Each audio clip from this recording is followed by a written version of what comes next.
Youth Congress, महिला कांग्रेस, सेवा दल, भाइयों और बहनों, प्रेस के हमारे मित्रों, आप सबका यहां दिल से बहुत बहुत स्वागत, नमस्कार। मुकुल वासनिक जी, कहां हैं आप? आपने आज इस छोटे से मैदान में इतने सारे बब्बर शेर और शेरनियां कैसे इकट्ठा कर दिए? और देखिए, एक साथ प्यार से खड़े हैं। ये हमारा कांग्रेस का कार्यकर्ता किसी से नहीं डरता, एक इंच पीछे नहीं हटता और देश के लिए अपनी जान देने के लिए तैयार रहता है। अच्छा, मुझे कहा पार्लियामेंट में कल कहा, राहुल जी सुनिए, पार्लियामेंट में कल कहा बीजेपी के लोगों ने, आपने भाषण दिया, भाषण के लिए माफी दीजिए। मुझे कहते हैं सही बात बोलने के लिए माफी बोलूं, माफी मांगू। भाइयों और बहनों, मेरा नाम राहुल सावरकर नहीं है, मेरा नाम राहुल गांधी है। मैं सच्चाई के लिए कभी माफी नहीं मांगूंगा, मर जाऊंगा मगर माफी नहीं मांगूंगा, और ना कोई कांग्रेस वाला माफी मांगेगा।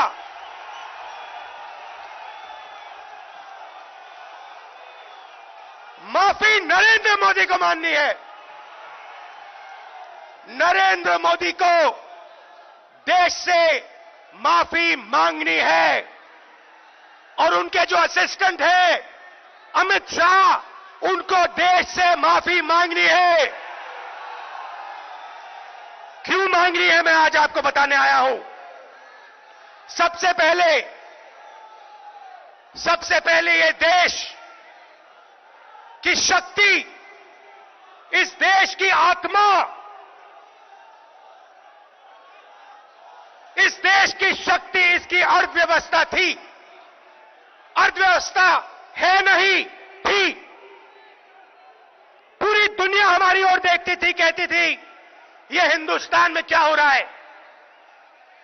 ये देश अलग अलग धर्मों का देश, अलग अलग जातियों का देश, अलग अलग विचारधाराओं का देश मिलकर एक साथ 9% जीडीपी पर कैसे चल रहा है। एक तरफ चीन, दूसरी तरफ हिंदुस्तान। चिंडिया बोलते थे, चिंडिया। चाइना और इंडिया, दुनिया का भविष्य चाइना और इंडिया। और ये देखिए, ये प्याज पकड़े हुए हैं आज, ये प्याज पकड़े हुए हैं आज 200 रुपए, 200 रुपए। हिंदुस्तान की अर्थव्यवस्था नरेंद्र मोदी ने स्वयं अकेले नष्ट कर दी, खत्म कर दी। आपको याद होगा, 8 बजे रात को टीवी पर आए, भाइयों और बहनों, 500 रुपए का नोट, 1000 रुपए का नोट मैं रद्द करने जा रहा हूं। और हिंदुस्तान की अर्थव्यवस्था को नरेंद्र मोदी ने ऐसी चोट मारी कि आज तक जो नुकसान हुआ वो ठीक नहीं हुआ। आपसे झूठ कहा, आपसे झूठ कहा काले धन के खिलाफ लड़ाई है, काले धन को खत्म करना है, भ्रष्टाचार के खिलाफ लड़ना है। झूठ कहा।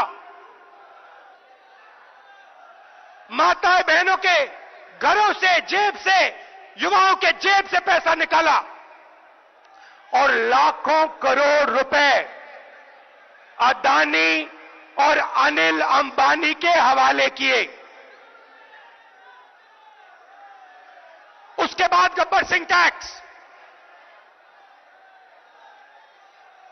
मनमोहन सिंह जी ने कहा, चिदंबरम जी ने उनसे कहा, इसको आप बिना पायलट प्रोजेक्ट मत लागू कीजिए, देश का नुकसान हो जाएगा। जो हमने बनाया है, पूरे देश ने प्यार से, खून पसीने से अर्थव्यवस्था खड़ी की है, नष्ट हो जाएगी। नरेंद्र मोदी कहते नहीं, मैं तो 12 बजे रात को गब्बर सिंह टैक्स लागू करके ही दिखाऊंगा। कर दिया। और हुआ क्या? 45 साल से सबसे ज्यादा बेरोजगारी हिंदुस्तान में आज। क्या 9% जीडीपी ग्रोथ रेट होती थी? आज 4% पे पहुंच गए हैं। और वो भी उन्होंने जीडीपी नापने का तरीका बदला, जीडीपी नापने का तरीका बदल दिया। तो अगर आप हमारे तरीके से, पुराने तरीके से जीडीपी नापो, तो आज 2.5% जीडीपी ग्रोथ रेट है हिंदुस्तान का। भाई और बहनों, हिंदुस्तान के सब दुश्मन, मैं नाम नहीं लेना चाहता हूं, मगर हिंदुस्तान के सब दुश्मन चाहते हैं और चाहते थे कि हिंदुस्तान की शक्ति, हिंदुस्तान की अर्थव्यवस्था नष्ट की जाए। और वो काम दुश्मनों ने नहीं किया, वो काम हमारे प्रधानमंत्री ने किया। और फिर अपने आप को प्रधानमंत्री देशभक्त कहते हैं। पूरा का पूरा पैसा 2-3 उद्योगपतियों को पकड़ा दिया है। सब उद्योगपतियों को नहीं, इस देश में बहुत सारे ईमानदार उद्योगपति हैं। और मैं इस बात को मानता हूं कि अगर किसान इस देश को बनाता है, मजदूर इस देश को बनाता है, छोटा दुकानदार इस देश को बनाता है, तो ईमानदार उद्योगपति भी इस देश को बनाता है। मगर पिछले 5 सालों में नरेंद्र मोदी ने, मैं एक नाम लेता हूं, पिछले 5 सालों में नरेंद्र मोदी ने अदानी को 50 कॉन्ट्रैक्ट दिए हैं। 1 लाख करोड़ रुपए से ज्यादा देश के एयरपोर्ट पकड़ा दिए, देश के पोर्ट्स पकड़ा दिए, बिना कॉन्ट्रैक्ट दे दिया। क्यों दिया? इसको आप क्या कहेंगे? इसको आप चोरी नहीं कहेंगे, इसको आप भ्रष्टाचार नहीं कहेंगे, तो क्या कहेंगे इसको? 1,40,000 करोड़ रुपए कुछ ही दिन पहले 15-20 लोगों का कर्जा माफ किया है। आपसे टेलीफोन इस्तेमाल करने के लिए 50% रेट बढ़ा देंगे और फिर बड़े से बड़े उद्योगपतियों का 60,000 करोड़ रुपए माफ कर देंगे। अर्थव्यवस्था क्या होती है? जब तक हिंदुस्तान के गरीब लोगों के पास, किसानों के पास, मजदूरों के पास, युवाओं के पास जेब में पैसा नहीं होगा, तब तक हिंदुस्तान की अर्थव्यवस्था आगे नहीं जा सकती।